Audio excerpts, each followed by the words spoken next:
on dit en arabe, tu veux être commerçant, dis tajir.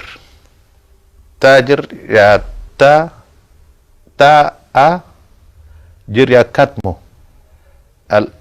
Ta, taqi. A, amin. La confiance. La confiance. Jim, jassour, il ne faut pas laisser comme ça les choses. Qu'il part. Arra, rahim. Être tajir, il faut remplir ces conditions-là.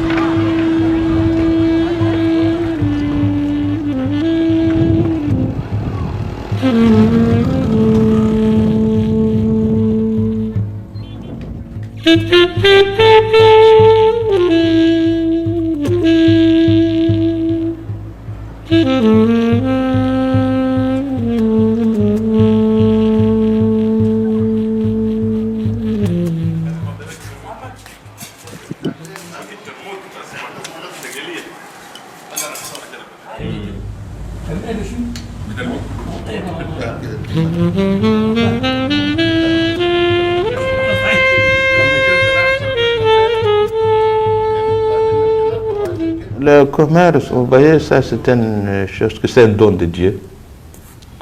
Et puis quelqu'un, s'il voulait être enrichi ou bien Dieu qui lui met la main, tu ne sais pas qu'est-ce que ça arrive, qu'est-ce que tu as fait, tout ce que tu touches, tu réussis. Même marchandise que tu achètes ici à 100 francs, le lendemain tu peux acheter à 110, 120, 130. Alors le commerce n'a pas ni l'intelligence, ni la force, ni l'instruction. Brahim Ben, doyen des commerçants, est un modèle de réussite. Il vit dans un pays classé parmi les plus pauvres du monde, mais passe aussi une bonne partie de l'année à Paris, où il possède un grand appartement. Élève de l'école coranique, il a appris le français sur le tas. Il est très respecté par les grands de ce monde, mais sa maison demeure toujours ouverte à ceux qui sont dans le besoin. J'ai commencé la première fois, j'ai une petite affaire, j'ai vendu des cigarettes. Alors j'ai été à Kunduru, 30 km de notre préfecture, un grand marché de bétail. J'ai acheté des haricots. Alors l'haricot, à cette époque, un sac de 100 kilos, ça coûte dans les 1400 francs. En arrivant à Fort-Lamy, avant que je descende les haricots dans le marché, j'en ai 30 sacs de haricots, je les vendus à 3600 francs le sac. Alors ça, c'est ma première coup de chance que j'ai trouvé. Alors, à même jour-là, je n'ai pas arrivé à dormir parce que dès que je dors, je me dis très content que je n'arrive pas même à dormir à ce jour-là.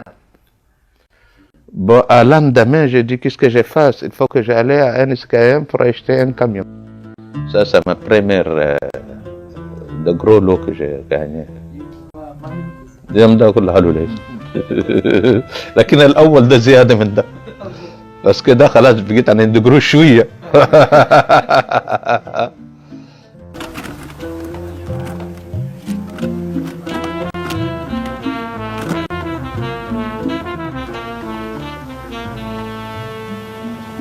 Quand j'ai quitté l'administration, avec l'idée de me jeter à l'eau, commercialement parlant, j'ai pris ce risque-là.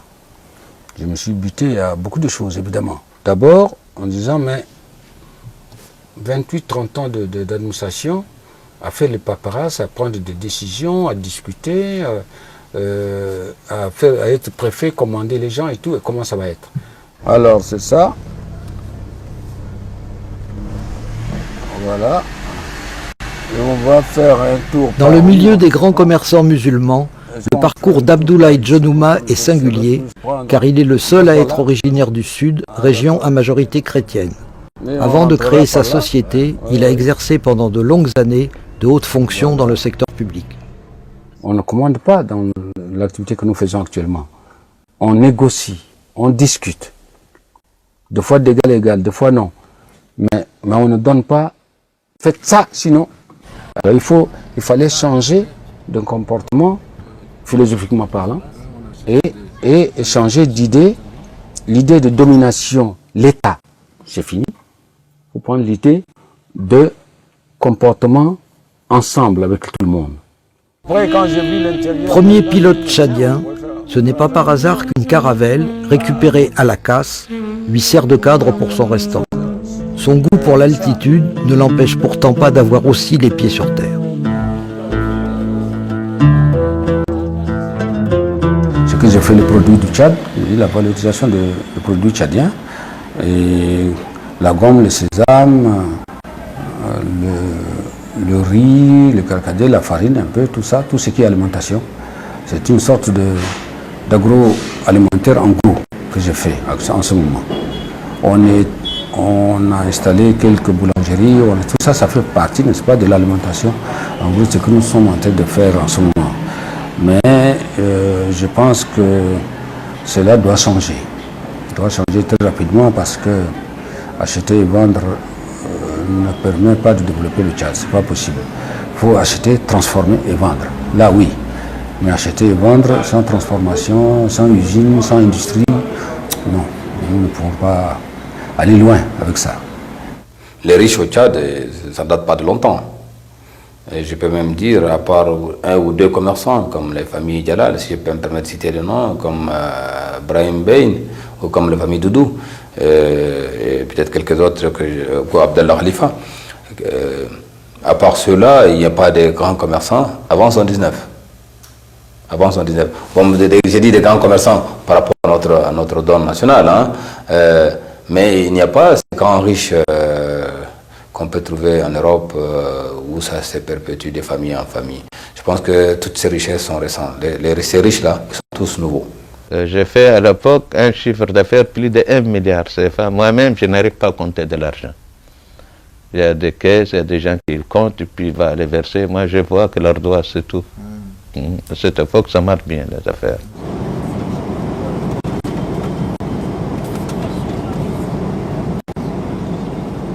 Il y a Moussa Garni qui était au temps de Tombalbaye, notre ambassadeur ici. J'ai dit à Moussa Garni, je viens à Paris et puis il faut me réserver un hôtel, quelque chose qui n'est pas très loin de l'ambassade et puis bien. Il m'a amené au Méridien. J'ai aimé beaucoup le 17e souvent. Alors, à cause de ça que j'ai acheté cet appartement-là, parce que je connais un peu le quartier, j'ai fait tout près des Champs-Élysées. Et puis, à un moment donné, vers l'année 83, j'ai acheté un hôtel 4 étoiles, 11 rue Balzac, derrière les chambres de commerce de l'industrie, mur au fond. Alors, aucun Africain qui avait un hôtel ici. Il n'y a que moi. Le premier, je suis devenu membre du syndicat hôtelier, je suis membre de la Chambre de commerce et d'industrie de Paris, j'ai acheté un pressing et tout ça, et puis avec le temps, j'ai un peu vendu parce que... Vous avez vendu? Je l'ai vendu Ça tout. marche pas bien? Non, parce que moi, personnellement, je n'arrive pas à diriger, et puis la responsable que j'ai donné cette affaire, m'a magouillé un peu, puis je perds de cette affaire-là, j'ai investi un peu maintenant au Tchad. Tout mon capital, j'ai investi au Tchad maintenant.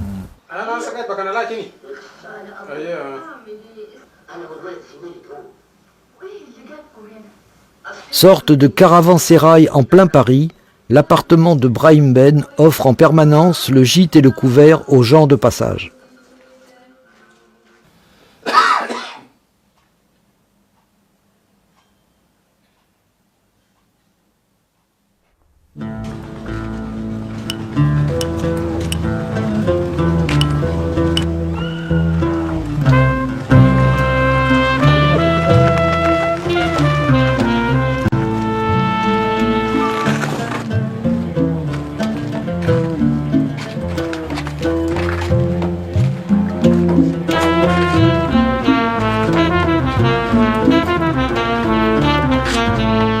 Depuis quelques années, Brahim Ben fait de fréquents allers-retours entre Paris et N'Djamena, où il compte ouvrir prochainement un hôtel.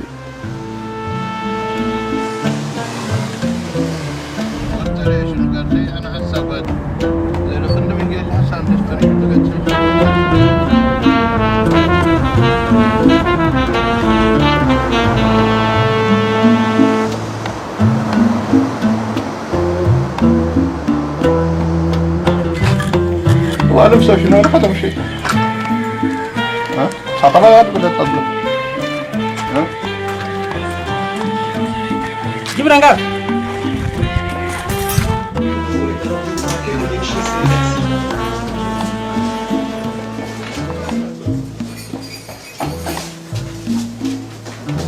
Commencer avec 1, 2, monsieur. Ah, mais là, 1, 2, que jusqu'à 10, puis 11 jusqu'à 20. دولار مش بدي اخر دولار ممكن دولار سنتين وانت ترى الحديد حديد ما في شيء طب انت كنا سمع كنا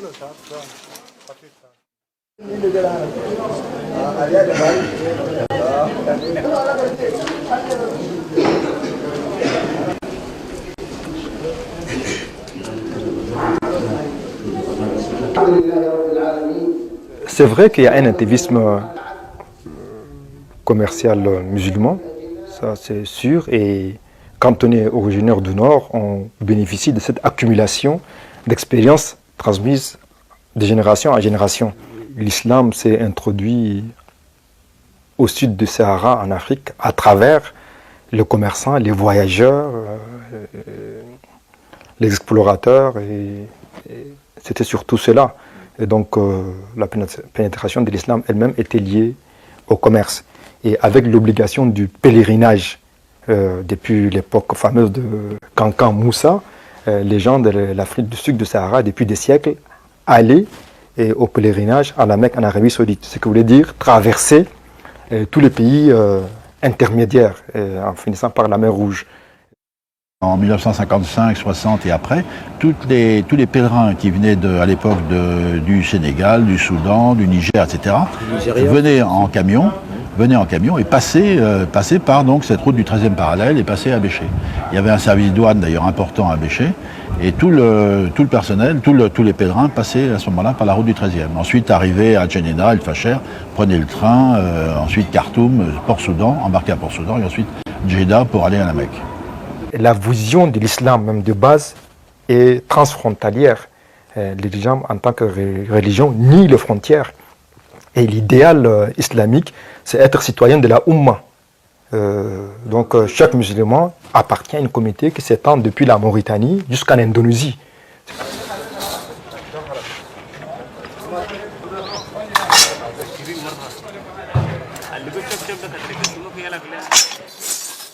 Le Coran. Ce qui est différent de la Bible. Le Coran a dit que on prend un paquet, quelque chose de bien ficelé, on prend 1% là-dedans, on le divise, comme on fait avec une mangue ou une pomme ou je sais pas quoi, on divise en plusieurs morceaux. Et ça devient l'administration, ça devient ceci, le service et tout ça. Mais les 90%, on laisse pour le commerce. Ça, le Coran le dit. Il dit la noble chose, le plus noble, c'est le commerce. Ça constitue 90% de ce que le prophète a laissé aux gens. Et là, les enfants sont éduqués avec les tablettes coraniques là-dedans. Ils ont tellement été éduqués là-dedans que eux, ils ne sont pas nés pour faire autre chose que le commerce. Parce que le Mohammed a fait ça. Parce que la première femme de Mohammed a été commerçante. Et Mohammed a laissé cette idée-là, et les gens sont élevés avec. À telle enseigne, qu'il y a des moments où ils ont refusé d'aller à l'école française, parce que ça vous permet de faire votre travail avec le commerce. Ça vous permet d'être militaire, d'être fonctionnaire. Ils n'en veulent pas. Ils sont façonnés par ça. C'est pour ça qu'ils sont tous dans le commerce. De cette idée-là, ça les a relancés. Mais la Bible ne dit pas ça. La Bible ne dit jamais ça, que Jésus-Christ était commerçant, tout ça. Non, non, non. Alors, ça ne dit pas ça.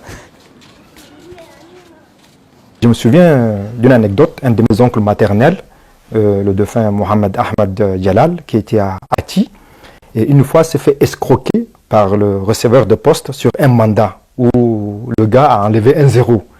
Et il s'est rendu compte trop tard. Et après, quand il a voulu porter plainte, on lui a montré qu'il avait signé le reçu au chiffre qui était annoncé par le gars. Donc, il était très énervé. Et sa mère lui disait vraiment, le gars t'avait eu, et il lui disait non, c'est ton grenier qui est la cause de ces problèmes. Parce que quand ils étaient petits, l'administrateur colonial était venu pour les chercher, les amener à l'école, et la mère les avait cachés dans le grenier pour qu'on ne les voit pas. Donc il y avait une prise de conscience au niveau des commerçants de la nécessité d'avoir quelqu'un de la famille dans l'administration, ne serait-ce que pour ses intérêts. Même moi, j'ai construit 2 mosquées, un à Hati, très grand. Oui, et puis j'ai construit j'ai acheté le terrain, et puis j'ai participé, les briques, les main-d'œuvre, tout ça là. C'est au Marjan Dafak, si vous allez. Marjan Dafak, c'est un grand mosquée. C'est moi qui ai acheté tous ces terrains-là, j'ai donné. Et ça s'appelle la mosquée Brahim Ben ou... Non, je ne veux pas. Ça s'appelle, là, non, c'est Taqwa, Jamiat Taqwa. Alors, c'est une mosquée jusqu'à aujourd'hui, c'est moi que j'ai payé l'électricité, l'eau et l'électricité, j'ai payé. C'est moi-même, je suis là, je ne suis pas là. J'ai un compte tout le temps qui amène leur facture et puis on la paye ça.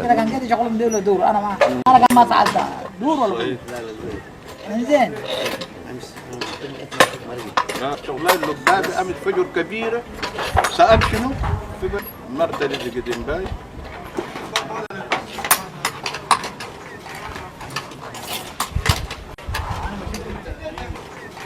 Parce que je dépense beaucoup. Alors s'il y a un comptable ou j'ai un salaire ou un truc, alors ça m'ennuie. C'est ça. Normalement, des fois, il y a quelqu'un qui vient, donne-moi ça, je donne, je fais ça. Pour toutes les familles, pour les enfants, tout le monde, alors je ne peux pas. Des fois, si les gens de l'autorité, de l'État ou un truc m'a dit prêtez-moi quelque chose, aidez-nous, des trucs comme ça, on l'aide, on le donne, alors on ne peut pas comptabiliser. Si on dit comptabiliser, tu ne peux rien faire.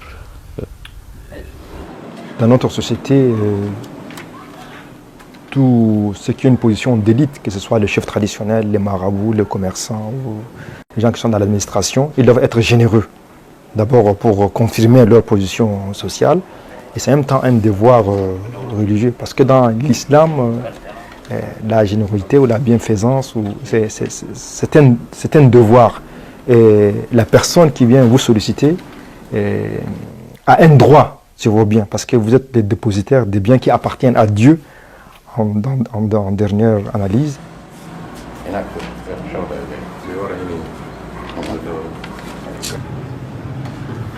Derrière un homme d'affaires, vous trouvez des milliers de gens qui vivent, et cela ne permet pas à ces hommes d'affaires d'avoir l'épargne suffisante pour vraiment investir. Il faudrait aussi qu'une certaine culture puisse changer au niveau du Tchad, que les gens qui donnent aussi commencent à se remettre aussi en question. En tant que musulman, Dieu a dit qu'il faut être généreux, Dieu a dit qu'il faut partager, mais il faut le partager avec ceux qui ont une faiblesse naturelle, par exemple avec les infirmes, avec les aveugles, avec ceux qui sont malades, avec ceux qui ont en difficulté. Je ne vois pas d'abord des gens riches au Tchad, mais ceux qui en ont un tout petit peu, ils sont débordés par la pauvreté des installations, pauvreté de nos parents, pauvreté de tout le monde. Donc nous sommes aussi pauvres comme eux. C'est ça qui est grave. Des perceptions abusives de l'impôt furent, en 1964, à l'origine de révoltes paysannes dans le Guéra. Elles prirent rapidement de l'ampleur et furent encadrées et contrôlées par le Frolina et ses soldats.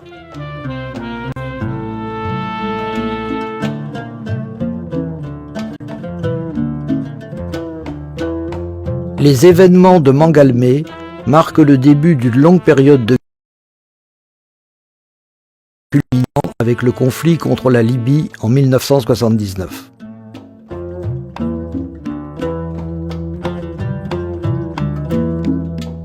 Le gouvernement de Tombalbaye fit alors appel à la France qui intervint en envoyant à plusieurs reprises des troupes.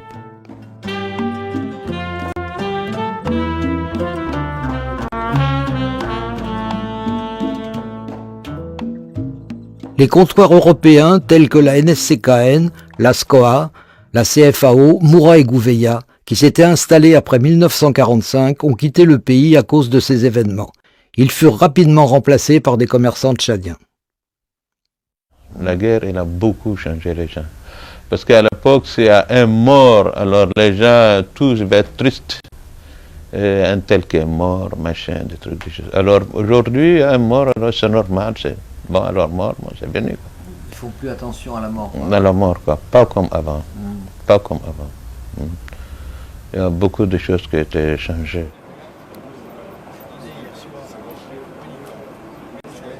Donc on avait nos concurrents directs étaient des sociétés commerciales qui avaient leur siège en France.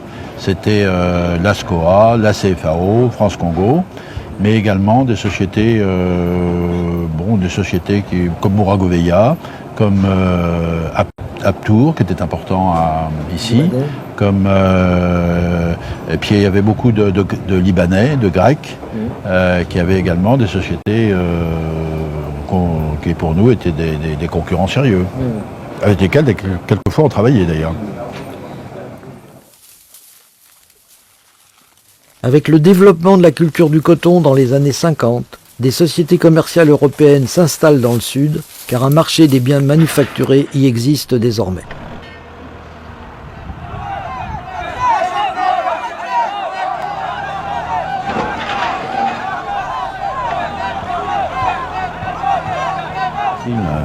Et puis certains commerçants devenaient des amis, on allait prendre le thé chez eux, ils nous recevaient, enfin c'était des relations tout à fait sympathiques et agréables, intéressantes. Mais il ne faut pas seulement voir ce passé comme une mauvaise chose, puisque ça a permis à ces hommes d'affaires d'apprendre le métier de commerce, de travailler avec des mécanismes modernes de commerce. Bien sûr, avec la guerre, je dirais même, c'est un des seuls aspects positifs de la guerre au Tchad, parce que ça a permis aux hommes d'affaires tchadiens de s'impliquer davantage et de prendre en main véritablement le commerce, parce qu'au moment de la guerre, il n'y avait aucune structure. Donc il a fallu approvisionner les marchés, faire amener donc, les produits vivriers au Tchad, etc. Donc il n'y a eu que ces hommes d'affaires qui se sont organisés. Et si vous constatez aujourd'hui, malgré qu'il y ait la paix, aucune structure, je dirais, étrangère n'arrive à s'implanter parce que ces hommes d'affaires ont réussi à avoir une même mise entière sur le commerce.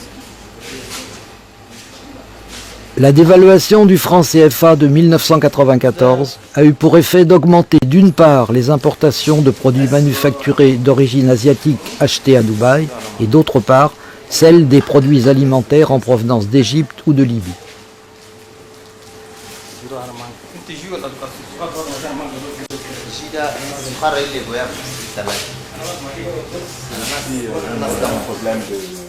Lié à la colonisation, parce que tout ce qui est produit manufacturé de qualité, on pense qu'on peut les trouver qu'en Europe, mais là, on vient de montrer le contraire, que autour de nous, on peut avoir des produits de très bonne qualité. Par exemple, ici, vous avez de l'huile de tournesol, le litre fait 1400, alors que dans les autres supermarchés alimentés par des produits venus de France, par exemple, c'est pas moins de 2000-2500 francs,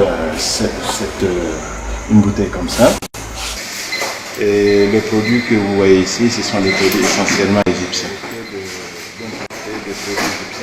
Nous sommes d'une famille de commerçants, de père en fils, comme on le dit. Et ça a commencé de façon la plus naturelle possible, avec les moyens de bord de l'époque, les ânes, les chevaux, et ainsi de suite. Et on l'a hérité. Et depuis notre jeune âge, bien qu'on a fait les écoles, les grandes études, mais nous ne voyons pas autre chose que les affaires. Et bon, notre objectif, c'est de le faire de façon beaucoup plus moderne, en s'inspirant de ce que les parents ont fait et en améliorant avec les outils dont nous disposons maintenant. La biscuiterie, qui est une entité à part, qui fonctionne pratiquement toute l'année. Bon, je la suis un peu de loin, parce que j'ai un cousin qui s'en occupe très bien, et là, ça marche. Donc je fais une descente 2 fois par mois pour voir un peu la situation, pour faire le point, et puis là, c'est une activité que j'ai créée, elle marche, je l'ai confiée à un cousin, il s'en occupe bien. Et ces biscuits sont vendus essentiellement en Djamena. Par contre, il y a des commerçants qui prennent ici pour aller vendre dans les différentes provinces. Et ils en vendent également au Cameroun et en RCA. J'ai ma fille qui est à l'université maintenant, elle est en train d'être formée pour ça. Elle va s'en occuper personnellement.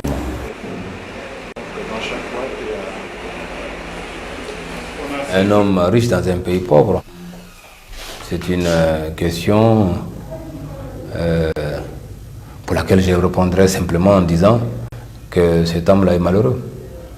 Surtout dans un pays comme le Tchad, là où la misère parfois est trop criante, quoi. Et d'ailleurs, il y a une expression en arabe qui dit les riches des pauvres est pauvre. Voilà, les riches des pauvres est pauvre parce que voulant entraîner les autres, il va s'écrouler. Voilà.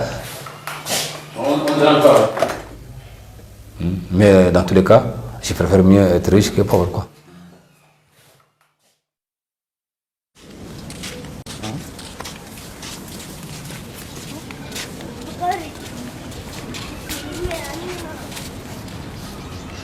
Ma mère, elle fait que de commerce, elle achète des marchandises et puis elle vend aux gens. Elle a de bons cœurs. Aujourd'hui, si tu pries quelque chose, le lendemain, tu n'as pas remboursé, on dit que voilà, celui-là, il n'a pas payé et tout. Alors ma mère, elle va vous dire, laisse-les, parce que laissez-les en paix, il n'avait pas. Les jours qu'il trouve, il va l'amener. Il va l'amener, il ne faut pas le serrer.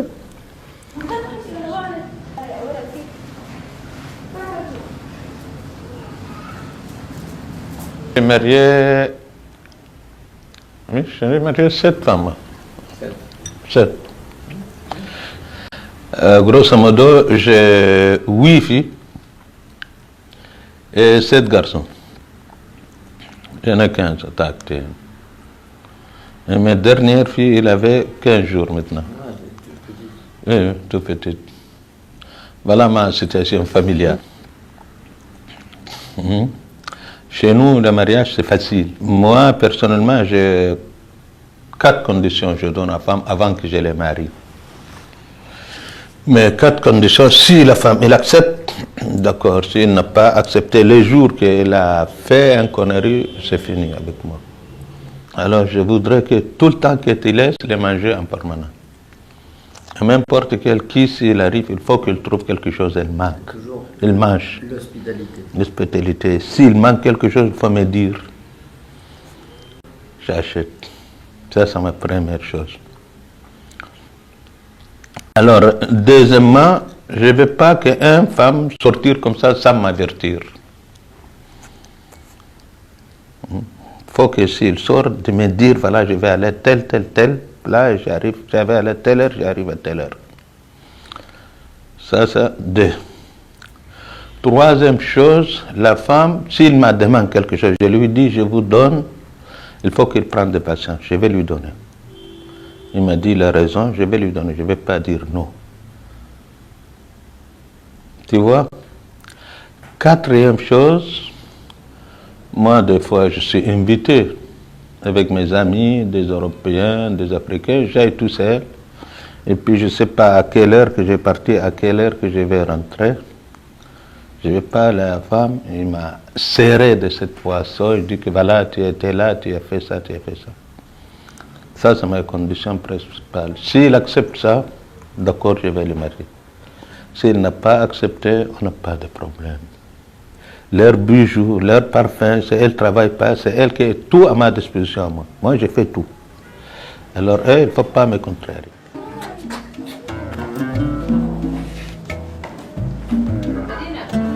En plus des 4 conditions exigées par Brahim Ben, il en existe une 5e qui est tellement évidente pour lui qu'il oublie de la mentionner. La femme doit être musulmane. Il y a quelques femmes, disons, plus libres. En général, ce sont des femmes ménopausées ou carrément célibataires ou qui ont très peu de charges ou parfois qui se sont libérées d'elles-mêmes et considérées un peu comme atypiques et qui servent un peu d'agent pour les autres femmes.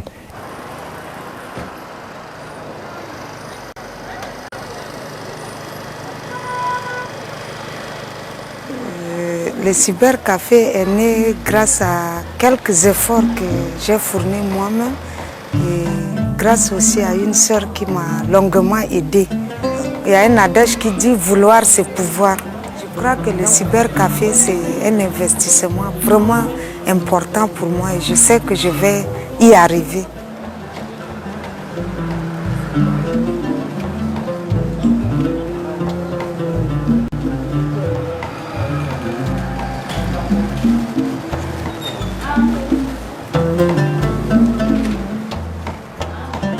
Est-ce qu'on peut dire c'est parce que vous avez voulu devenir une femme d'affaires, que le père de vos enfants n'a pas supporté votre réussite et vos déplacements, ou si c'est une question trop personnelle?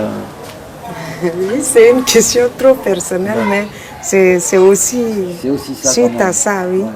Parce que les hommes n'aiment pas trop que les femmes se grouillent, quoi. C'est-à-dire que si une femme qui se bat, se fait des choses, le mari n'aime pas tellement, n'a pas confiance. Surtout dans ma tradition musulmane, c'est pratiquement interdit qu'une femme fasse aussi des sorties et qu'elle revienne tard, tout ça.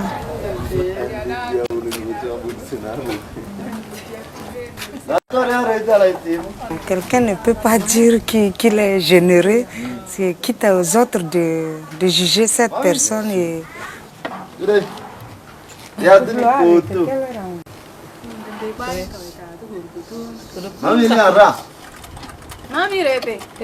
Et je suis sollicitée par tout le monde. Et là, vous-même, vous pouvez le remarquer tout de suite. Je dirige une grande famille. Et là, j'ai une grande responsabilité. J'ai une dizaine de personnes que je gère à ma charge. Et il y a des visites du village imprévues. Il faut accueillir les nourrir. Donner quelque chose. Oui, il y a des... Voilà.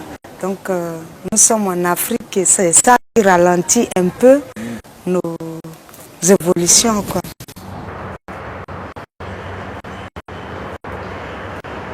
Depuis 1994, date de la dévaluation du franc CFA, on a assisté à un important développement du commerce avec Dubaï. Des commerçants et hommes d'affaires tchadiens, dont certains vivaient auparavant en Arabie ou en Libye, s'y sont établis.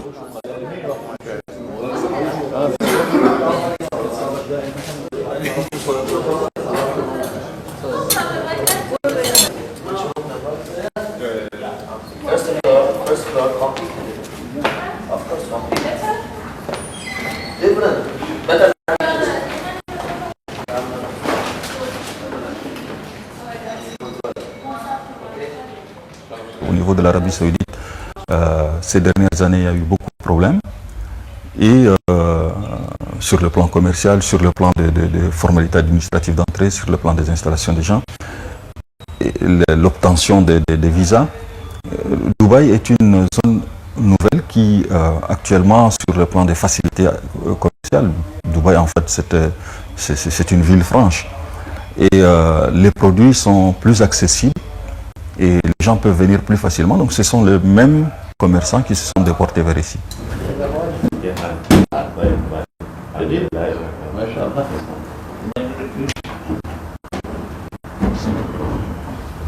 Le trafic aérien est composé essentiellement du trafic de textiles,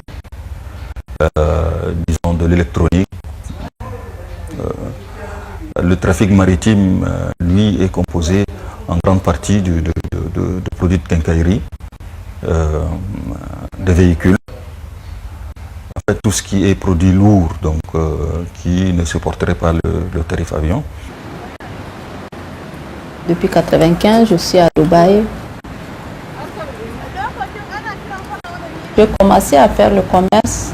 J'étais réfugiée en 1982 à Paris. Je faisais entre Paris et Londres. J'amenais des voiles. Ouais, pour vendre à Paris et à Cotonou et Nigeria. J'ai commencé comme ça. Après, j'ai laissé un bout de temps. Je suis mariée. Après, quand je suis divorcée, j'ai commencé encore. Il y a beaucoup de femmes. Chaque semaine, il y a 3-4 femmes qui passent par là pour prendre des marchandises et aller au Tchad et tout ça. Bon, les femmes tchadiennes, c'est toujours le tissu, les habits, les bijoux. C'est tout.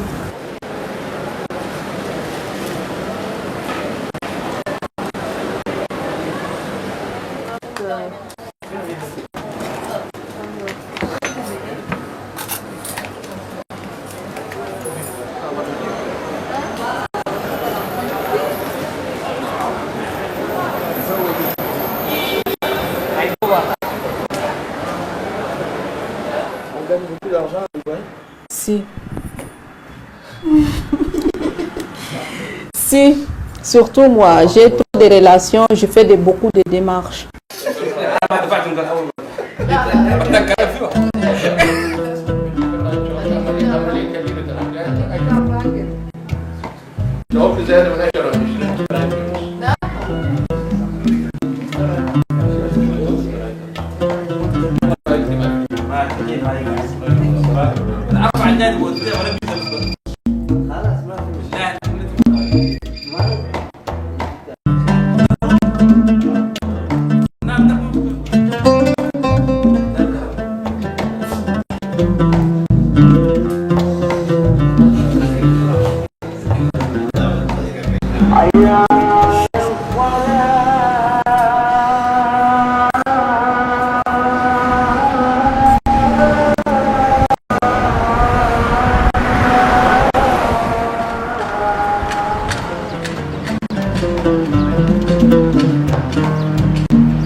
Ici en France, des gens étaient au courant que la dévaluation allait arriver. Vous n'avez pas été au courant?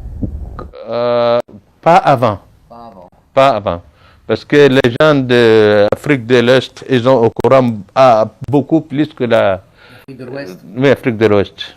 Les gens, ils ont bien profité, les gens de Mali, de Burkina Faso, les gens de la Côte d'Ivoire. Oui. Ça, c'est les gens qui ils ont bien averti avant. Parce que nous, jusqu'à lendemain, après-demain, l'autre, le Premier ministre, là, c'est autant de... C'est Armani, là, c'est quelque... Pour vous aussi, là. Notre Premier ministre? Oui. Balladur. Balladur. Oui, Balladur, il dit que non, pas question. Et puis le lendemain, paf. Elle est tombée. Elle est tombée. Depuis la dévaluation du franc CFA, certaines productions locales ont connu un développement important avec l'aide des bailleurs de fonds, particulièrement la gomme arabique. La gomme arabique, c'est un produit jusqu'à présent naturel du Tchad, alors que certains de nos voisins plantent ça. Nous, on a commencé à planter il y a juste quelques 10 années seulement. Mais avant, c'était un produit naturel qui existe au Tchad depuis longtemps. C'est un produit du Sahel d'ailleurs. Et nous n'en sommes pas les seuls producteurs. Tout le Sahel, depuis la Mauritanie, le Sénégal, le Mali, et toute la zone jusqu'au Soudan, c'est la zone sahélienne, donc c'est la zone gommière. La gomme en tant que tel, c'est un produit neutre, un produit qui n'a pas de goût. Donc c'est un produit très efficace pour maintenir le goût et la teneur de certains produits de fabrication massive comme Coca-Cola, Fanta, du vin, de la bière, etc., etc. Et puis les produits pharmaceutiques, certaines gélules et tout ceci, les pastilles Valda, il y a beaucoup de choses, ça rentre beaucoup de choses. Évidemment, là aussi, la concurrence contre la gomme est très sophistiquée et très agressive aussi, parce que les gens commencent, avec la cherté du du prix, de la cherté de la gomme, les gens commencent à faire des produits de substitution en Europe. C'est ce qu'il faut éviter, c'est-à-dire que nous luttons pour que le prix soit compétitif, pour qu'ils puissent accepter, continuer à acheter ce produit naturel qui est de la gomme. Parce que si le prix continue à grimper, ils vont fabriquer des produits de substitution, ça c'est vrai.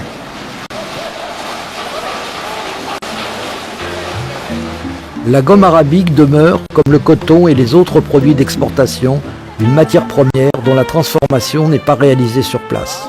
Malgré la dévaluation, les pays africains continuent à exporter des matières premières que les pays industrialisés transforment et leur renvoient sous forme de produits manufacturés.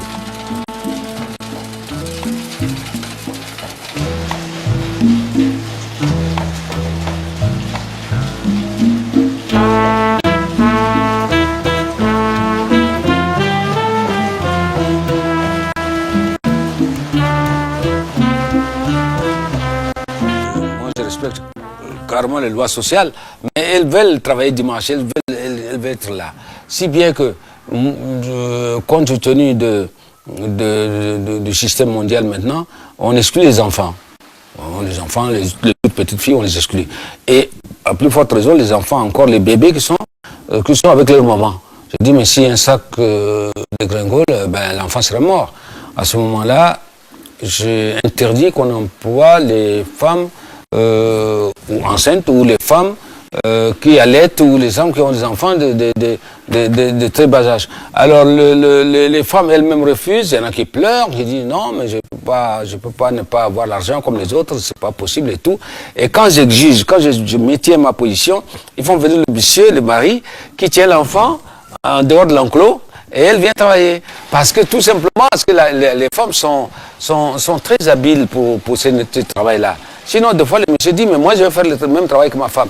Elle dit, non, mais parmi toutes les femmes, vous n'allez pas vous mettre 2, 3 gaillards au milieu pour... Non, c'est pas bien. Alors, ils tiennent leurs enfants dehors. C'est admirable à voir, évidemment.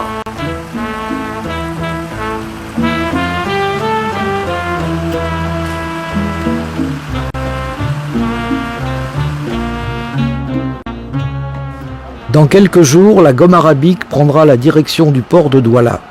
En France, elle sera ensuite transformée en produit industriel, d'où elle repartira ensuite aux États-Unis.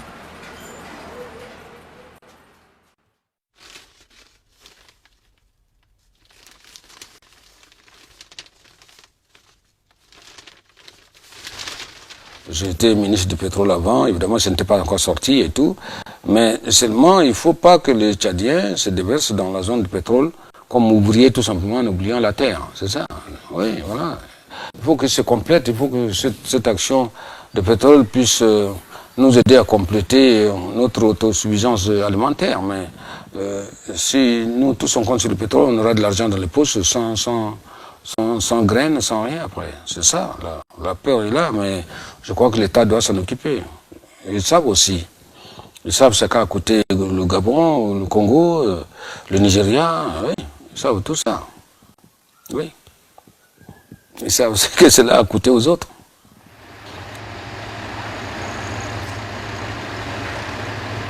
Il faut aider le gouvernement actuel à faire sortir le pétrole. Nous avons tout intérêt à ce que ça sorte, il ne faut pas le bloquer. Mais à côté de ça, je dis, le gouvernement doit comprendre que, comme Idriss a dit, ça n'est assez, il faut que le pétrole coule. Moi je dis, ça n'est assez, il faut que les gens comprennent que on ne peut pas parler d'un pays tant qu'il n'y a pas de critères de justice, des critères de savoir-faire, des critères de démocratie. S'il n'y a pas ces critères, tu n'es plus un interlocuteur. Un interlocuteur. Et moi je dis que les gens, quand ils nous disent qu'il faut améliorer, c'est parce qu'ils veulent qu'on arrive au pétrole avec un minimum. Pour que si le pétrole sort, on ne soit pas perturbé dans notre vie. N'est-ce pas? Si c'est la jungle, on arrive avec le pétrole, ça va être le pétrole dans la jungle.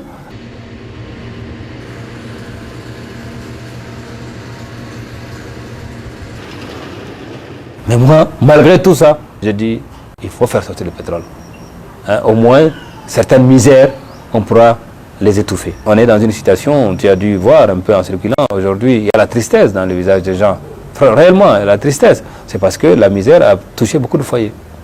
Et c'est une misère crue. Alors, le pétrole, il faut le faire sortir. Mais à côté, il ne faut pas arrêter de dire, Monsieur le Président, nous supportons l'exploitation du pétrole, nous supportons le Tchad auprès des bailleurs de fonds pour que le pétrole sorte. Mais également, nous disons que vous êtes à la tête de cet État, mais il y a un besoin réel de démocratie, un besoin réel de droit, un besoin réel de gestion. Parce que la gestion aussi, c'est une chose importante, de gestion transparente pour que au moins l'argent profite à tout le monde. Avec le pétrole, tout ça va baisser, tout ça va arriver. Donc vous pensez que le pétrole va résoudre beaucoup de problèmes? Beaucoup, tout. Tout le problème. Bien que la richesse du sous-sol du Tchad soit connue depuis les années 50, le démarrage de la production pétrolière pour l'exportation n'a commencé qu'en 2003. À cause de l'enclavement, il a été nécessaire de construire un pipeline du sud du Tchad jusqu'à la côte du Cameroun. Le projet a été réalisé par la Banque mondiale qui a coordonné le consortium des compagnies pétrolières. Les commerçants plaçaient de grands espoirs dans le pétrole et comptaient bénéficier d'importants marchés. Pour un opérateur économique, c'est l'information. Donc ce projet, il n'a pas été suffisamment, disons, vendu entre guillemets aux opérateurs. Auparavant, le gouvernement n'a pas pris les dispositions nécessaires pour que les Tchadiens se préparent en conséquence. Parce qu'on ne peut pas s'improviser, Catherine, on ne peut pas s'improviser, je ne sais pas, constructeur de pipeline. Mais sachant que tout cela va arriver dans 5 ans, dans 6 ans, le gouvernement pourrait amener les Tchadiens à se préparer, d'abord entre eux peut-être, et même en joint venture avec sociétés américaines, australiennes, machin, pour qu'ils aient une implication plus importante. Notre inquiétude est légitime dans la mesure où nous avons remarqué que d'abord, les grands contrats ont été donnés à des grandes entreprises en arguant que les opérateurs économiques tchadiens n'avaient pas les compétences techniques et financières pour le faire. À la limite, on peut l'accepter. Mais en matière de sous-traitance, on a mis la barre tellement haute que on demande aux entreprises tchadiennes, et là c'était un peu notre argument, de sauter plus de 2,50 m ou 3 mètres, c'est-à-dire en les empêchant, en leur disant que vous n'avez pas les compétences requises pour pouvoir donc accéder à ces marchés. Ce qui nous fait dire même à la limite que s'ils pouvaient même importer l'air des États-Unis, je crois qu'ils l'auraient importé. Et c'est pour vous dire notre tristesse vis-à-vis de cette attitude du consortium pétrolier et des entreprises contractantes qui ont voulu, je dirais, délibérément écarter les opérateurs économiques du Tchad.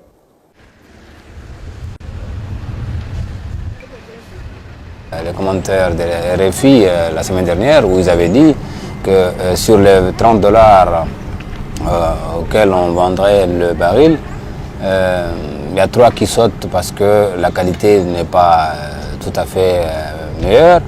Et sur les 27, il y a 15 qui partent pour couvrir les dépenses faites et il resterait 12. Et sur les 12, le Tchad à peine 12%. C'est pour te dire que nous avons à peine $1 par baril. C'est vraiment infime. SDV ou bien CIS, ils ont tellement de relations, des ramifications à travers le monde que l'information leur tombe tous les jours. Ce n'est pas mon cas. Je n'ai pas cette capacité d'avoir les informations. Et en plus, par leurs relations de cercle politique, ils ont des informations que moi je peux avoir. Je suis certain que autour de Chirac, il y a beaucoup d'informations qui sont communiquées à des entreprises françaises. C'était déjà des marchés octroyés en partant sur le principe que ces compétences-là n'existent pas. Et c'est ça qui a fait que, bon, il y a eu ce loupement. On a essayé quand même de rattraper ce qui est rattrapable. Il est vrai que si le projet a été suffisamment préparé par rapport aux opérateurs, les choses seraient complètement différentes.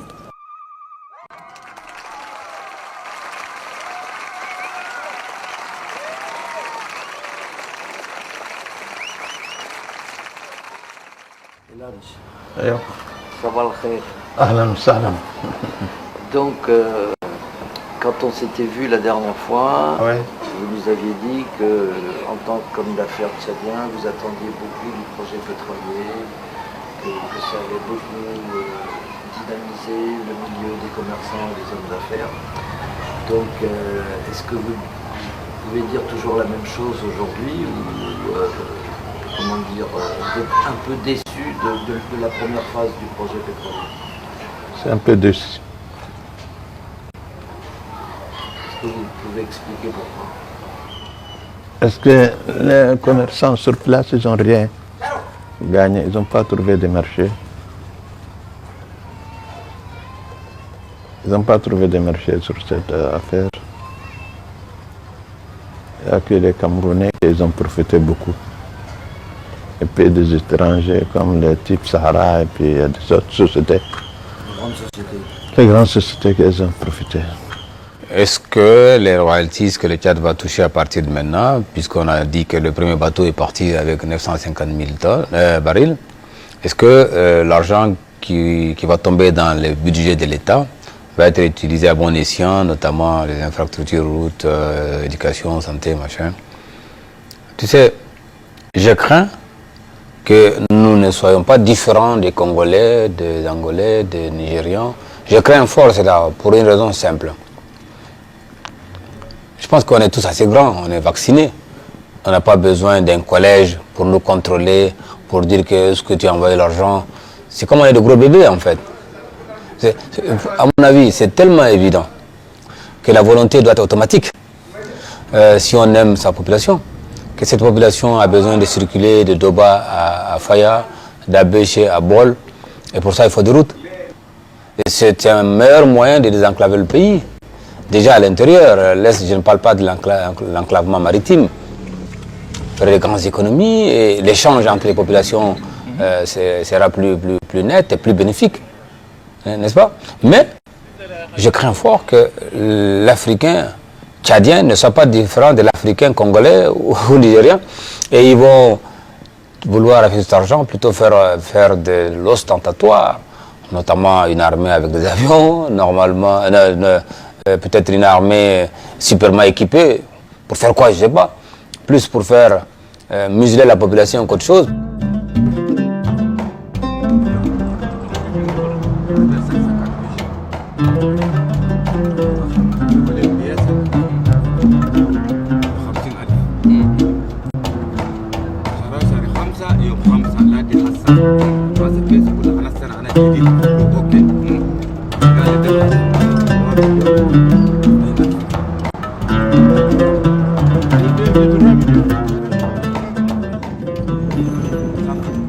Dans la répartition de la richesse du pétrole, ce qui est sûr, c'est qu'il y aura une grande disparité. Les pauvres là, je ne vois pas comment ils peuvent, si l'État lui-même ne s'engage pas pour dire, bon, moi, par rapport à ce projet-là, voilà les infrastructures de base que je fais vis-à-vis de ces pauvres.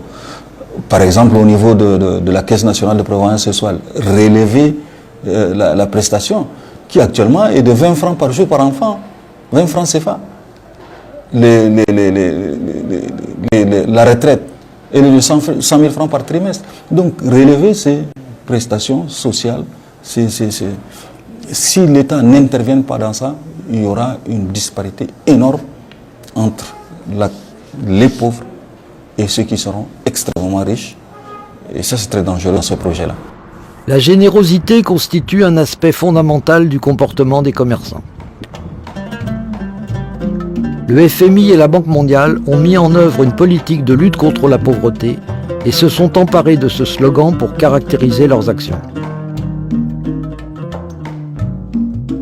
La Banque mondiale ne peut pas se substituer aux Tchadiens, c'est pas vrai. Et ce qu'ils font, et je trouve que là, ils se trompent largement. Ce n'est pas un spécialiste de la Banque mondiale qui est à Washington qui peut savoir comment lutter contre la pauvreté. Et d'ailleurs, toute leur conception, tous les projets qu'ils ont initiés pour la lutte contre la pauvreté, pour moi, ça n'ira nulle part. Parce que ce n'est pas ça. Tu vois, ce n'est pas ça, c'est pas parce qu'on a fait des simulations, on a pris des éléments de statistiques, on fait des calculs, des projections, qu'on va réaliser la lutte contre la pauvreté, c'est pas vrai. La lutte contre la pauvreté se trouve ailleurs. Et pour moi, je pense que la Banque mondiale a grandement échoué. Et elle ne peut pas nous aider. Elle ne peut pas nous aider parce qu'elle n'a pas développé de réelles capacités locales. Et toutes les capacités qu'elle a réalisées, c'est juste pour amener les gens à travailler comme elle le souhaite.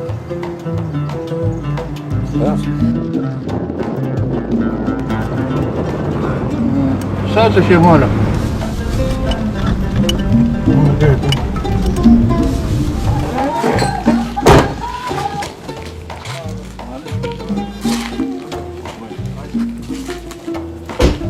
Les Washington Boys là, effectivement, quand ils viennent, ces gens-là, ils s'installent en territoire conquis et ils vont essayer, ils vont nous prendre pour des cobayes. Ils nous ont pris pour des cobayes. Ils ont essayé toutes les réflexions. Et souvent, c'est des jeunes de 35 ans, de 40 ans, de 45 ans, qui n'ont pas eux-mêmes travaillé ailleurs, qui n'ont pas fait une preuve quelque part de leur capacité et qui, en fait, ont tout testé sur nous. Et ça se voyait que ça n'allait pas loin. Et aujourd'hui, nous sommes arrivés à quoi? Une catastrophe. Je prends un seul exemple. Je ne peux pas comprendre que quelqu'un qui sort d'une école américaine ou française puisse me dire qu'il faut avoir une politique de facilitation structurelle en diminuant le salaire, de revenus des gens. Un pays comme le Tchad, déjà nous sommes en dessous du seuil de la super pauvreté. On dit à la personne de baisser son salaire, mais je ne sais pas, qu'est-ce qu'on cherche? Moi, je pense qu'ils ont des solutions qui ne sont pas du tout capitalistes. Je dirais même que c'est des barbares de faire souffrir les populations en disant que pour améliorer la situation des finances de l'État, il faut diminuer le salaire. Mais non, si le gouvernement ne peut pas faire des économies sur l'armée, si le gouvernement ne peut pas faire des économies sur le train de vie de l'administration, pourquoi on veut faire souffrir les enseignants dont on a tant besoin pour éduquer bien nos enfants? Mais jusqu'à présent, leur comportement était même, je dirais, parfois, même d'arrogance. Hein, et ils vont même parfois, pratiquement, même faire les lettres d'intention de nos gouvernements. Ils écrivent les lettres d'intention à la place du ministre du Plan ou du ministre des Finances, suivant le pays. Hein, ces Washington Boys, là, moi je trouve qu'ils ont ruiné l'Afrique. Et je ne sais même pas si on pourra relever la tête.